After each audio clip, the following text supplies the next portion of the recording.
মালয়েশিয়ার সারাওয়াক রাজ্যে দেখা দিয়েছে দাবানল। শ্রিয়ামান জেলায় প্রায় ৮০ হেক্টর বনাঞ্চল জুড়ে দাবানল ছড়িয়ে পড়েছে, যার অর্ধেক অংশ এখনও নিয়ন্ত্রণে আনা সম্ভব হয়নি।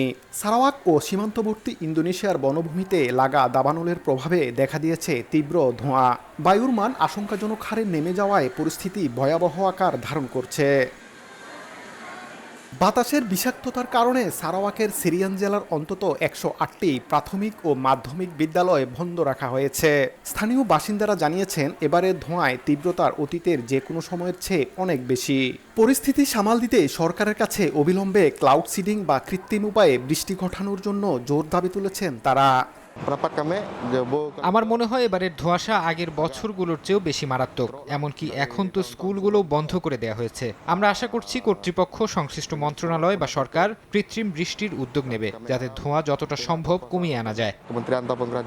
ধোঁয়ার কারণে সবচেয়ে বেশি বিপাকে পড়েছে শিশু ও প্রবীণরা। কুচিং শহরের বাসিন্দারা জানিয়েছেন, চরম বায়ু দূষণের কারণে ঘরে ঘরে শিশুরা কাশি ও গলা ব্যথায় ভুগছেন।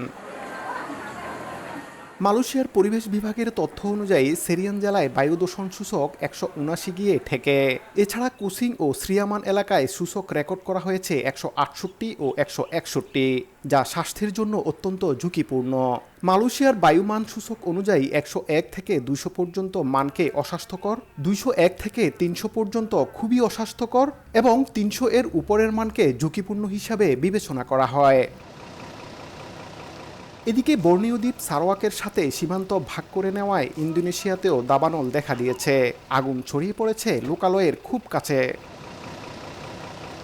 মোহাম্মদ আব্দুল কাদের, সময় সংবাদ, কুয়ালালামপুর, মালয়েশিয়া।